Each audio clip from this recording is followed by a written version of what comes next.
So, you have finally decided to live alone.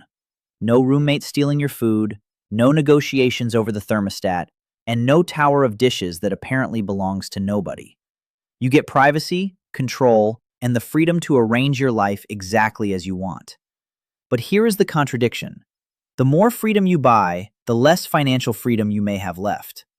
In 2025, nearly 39.7 million American households contained one person, about 29% of all households. Yet living alone means every fixed cost lands on one income. The rent does not care that only one person sleeps there. The internet bill does not become half price. The refrigerator, sofa, insurance, electricity, deposits, repairs, and emergencies all report to the same bank account, yours. Imagine earning a salary, moving into an apartment, and believing rent is the price of independence. Then the first month arrives.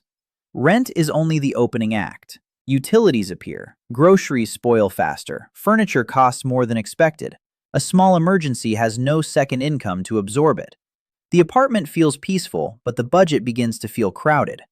So what does living alone actually cost? Not just in rent, but in lost economies of scale, higher risk, and the income required to stay comfortable when an ordinary month stops being ordinary. By the end, you will see the optimistic version, the realistic version, and the version that turns freedom into a financial trap. Because the most expensive part of living alone may not be the home itself. It may be carrying the entire household on one pair of shoulders. The first number you see is rent. So naturally, that becomes a number you use to decide whether living alone is affordable. You open a property website, filter out anything with suspicious carpet, and build a mental price ladder. In a representative American market, sharing a two-bedroom might leave your portion near $900 a month. A small studio could be around $1,450. A one-bedroom might push toward $1,800. In an expensive city or desirable neighborhood, the same privilege of closing your own front door can rise beyond $2,800. These are illustrations, not national averages. Location can move every figure dramatically. But the pattern is what matters. Each step buys more privacy while demanding more income from one person. Suppose you choose the $1,800 apartment. You may think the calculation is simple. Earn enough to cover $1,800, then live your life with whatever remains. Yet rent is not the full housing cost. It is merely the admission ticket. Before you spend a single night there, you may need the first month's rent, a security deposit, an application fee, moving costs, utility connections, basic furniture, cookware, bedding, cleaning supplies, and possibly parking. Even a restrained move can turn a $1,800 apartment into a $5,000 or $6,000 opening month. The sofa does not need to be luxurious. It simply needs to exist. Unfortunately, apparently existing has become a premium furniture feature. Then the recurring bills begin. Electricity, heating, water, internet, renter's insurance, laundry, household supplies, transport, groceries, and subscriptions all arrive separately. In 2024, housing alone represented 33.4% of average U.S. consumer unit spending, making it the largest major category. But that average combines many household types, including people who share costs. When you live alone, there is no second adult quietly paying half the broadband or replacing the empty bottle of detergent. And this is where the economics becomes more important than the apartment. Living alone removes economies of scale. That phrase sounds like something a consultant would charge you to explain, but the idea is simple. Imagine you and I share a kitchen. We need one refrigerator, one microwave, one internet connection, and one set of cleaning products. If I move out, neither refrigerator becomes half a refrigerator. We now need two of almost everything. Some costs rise with the number of people. Two people eat more food and use more water than one. But many household costs are fixed or only partly variable. Rent, Wi-Fi, furniture, basic heating, and insurance do not fall neatly by 50% when one person leaves. A couple paying $2,200 for a one-bedroom may each carry an economic burden of roughly $1,100 before utilities. A solo renter choosing a cheaper $1,700 unit is still paying $600 more personally for less total space. That gap is the price of independence. Food creates a quieter version of the same problem. Supermarkets often reward larger quantities. Recipes produce multiple servings. Fresh ingredients have deadlines. When two people share meals, a bag of spinach has a fighting chance. When you live alone, it may complete its entire life cycle in the bottom drawer. You can control this with meal planning and freezing, but without those habits, convenience food and waste slowly raise the cost per meal. Time also becomes a household expense. Every task belongs to you. Shopping, cooking, cleaning, arranging repairs, waiting for deliveries, comparing utility plans, and noticing that the smoke alarm has chosen 3 a.m. to request a new battery. None of these jobs is catastrophic. Together, they consume hours that a shared household can divide. So why do intelligent people underestimate all this? Because the benefits of living alone are immediate and emotional, while the costs are fragmented and delayed. You imagine silence, freedom, and a living room arranged without committee approval. You do not naturally picture 12 internet bills, a winter heating spike, 3 grocery bags of good intentions, and an emergency plumber. There is also optimism bias. You calculate affordability using a normal month and assume normal months will continue. Your salary arrives on time, the rent remains unchanged, your car starts, your health cooperates. No family emergency requires a flight. The budget works because nothing unusual happens. Consider Maya, a hypothetical renter built from representative costs. She earns $72,000 a year and brings home roughly $4,500 a month after deductions, though the exact amount would depend on taxes, benefits, and location. She has been sharing an apartment and paying $1,050 plus utilities. After several years of noisy calls, borrowed kitchen equipment, and a roommate who believes soon is a recognized washing up schedule, Maya moves into a one-bedroom for $1,850. The decision looks reasonable. Her rent is about 41% of her monthly take-home pay. High, but survivable. She expects the extra cost to be $800 a month. Instead, the move consumes $5,400 after the deposit, movers, a bed, a desk, kitchen basics, and connection fees. Her monthly utilities and internet are $220, compared with her previous $110 share. Parking adds $125. Groceries rise by $90 because she buys smaller quantities and orders food during busy weeks. Household supplies, insurance, and laundry add another $85. Her independence does not cost $800 more. It costs closer to $1,210 more each month, plus the opening expense. That is roughly $14,520 a year in additional recurring costs before counting the move. Maya has not made a foolish decision. She has purchased privacy, control, and relief from daily friction. Those benefits are real. The mistake was comparing rent with rent instead of comparing one complete life with another. If you enjoy seeing the hidden economics behind ordinary adult life, subscribe to Life Cost Decoder, because the decisions that feel most personal often depend on numbers nobody shows you. Maya can still make the apartment work. She can reduce discretionary spending, rebuild her savings, and treat independence as a deliberate luxury rather than a free upgrade. But her budget now has one feature her shared apartment did not. Every essential bill depends on one income, and that is the danger hidden beneath the peaceful living room.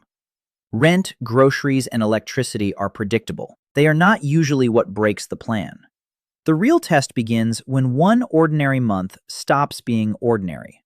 The month that breaks the plan rarely begins dramatically. It begins with a normal Tuesday and an email from payroll, a warning light on the dashboard, or a doctor saying you need a test that cannot wait. When you live alone, the financial problem is not simply that emergencies cost money. It is that the same event can attack both sides of your budget at once. Income falls while expenses rise. That vulnerability is not theoretical. In the Federal Reserve's 2025 survey, only 63% of American adults said they could cover a $400 emergency using cash, savings, or a credit card paid in full at the next statement. A solo household has no second income inside the home to soften that blow. Economically, this resembles a small business with one customer. When the customer pays, everything looks stable. When the customer disappears, the entire system feels it immediately. Your household has one revenue source, your income, but rent, utilities, insurance, and debt continue operating like employees who never take unpaid leave. A two-income household can still suffer badly when one person loses work, but a solo household moves from full income to no household earnings in a single step. Mistake 1 is deciding affordability from a normal month. You look at take-home pay, subtract rent and recurring bills, and see $600 remaining. That appears to be a cushion, but some of that money already belongs to irregular expenses: annual insurance, gifts, dental work, travel, clothing, technology replacement, and the mysterious administrative fee that appears whenever a company senses optimism. If those costs average $350 a month across the year, your apparent $600 margin is really $250. One rent increase or repair can erase it. The practical lesson is not merely to make a budget. It is to convert irregular expenses into monthly costs before deciding what you can afford.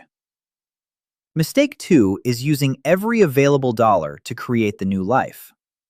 You pay the deposit, buy furniture, upgrade the television, and tell yourself savings can be rebuilt later. This feels reasonable because the apartment needs things now. But an empty savings account turns a temporary problem into debt. A $1,000 repair charged to a high-interest credit card does not remain a $1,000 repair if repayment drags on. Now consider Daniel, another hypothetical renter. He rejects a central one-bedroom costing $1,900 and chooses a studio outside the city for $1,550. He appears to save $350 a month, but the cheaper apartment adds a car journey. Fuel, parking, insurance, maintenance, and occasional ride-hailing add $430. His commute also consumes 8 extra hours each month. The cheaper apartment is now $80 more expensive before valuing his time. Daniel eventually moves closer to work, pays higher rent, sells the car, and ends up with more monthly cash and more free time. The reversal is simple. The cheapest home is not always the home with the lowest rent. So what does success look like? In an optimistic representative scenario, you bring home $5,600 a month. Your apartment costs $1,750. Utilities and internet cost $250. Food costs $500. Transport costs $450. Insurance and health expenses cost $350. And everything else, including entertainment and irregular costs, takes $900. Total monthly spending is $4,200. You retain $1,400. You entered with roughly $6,000 for deposits, moving, and basic setup, plus an emergency fund of $15,000. That buffer covers more than 3 months of essential expenses. Over a year, living alone costs about $50,400, but you still save nearly $16,800 if spending stays controlled. Privacy is expensive, yet it is sustainable. You also preserve room for retirement contributions, travel, or a future home deposit, rather than allowing housing to consume every long-term goal. The realistic version is tighter. You bring home $4,500 and spend $3,900. Your $600 margin becomes $450 after a rent increase. Then a $1,200 car repair arrives. You pay from savings, reduce entertainment, and pause long-term investing for 2 months. Nothing collapses, but the apartment costs more than the number on the lease. Your annual spending approaches $47,000, and progress toward other goals slows. This is opportunity cost in ordinary clothes. The money buying privacy cannot simultaneously build a deposit, repay student debt, fund a pension, or create career flexibility. You may still prefer the apartment, but the true decision is not rent or keep the money. It is privacy today versus the next best use of that money tomorrow. The difficult version combines pressures. Your working hours are reduced, cutting take-home pay to $3,700. Rent rises by $125. A medical bill adds $900. Your essential monthly costs now exceed income by several $100s before the medical expense. Without savings, the shortfall moves to a credit card. Next month begins with the same bills plus interest and a minimum payment.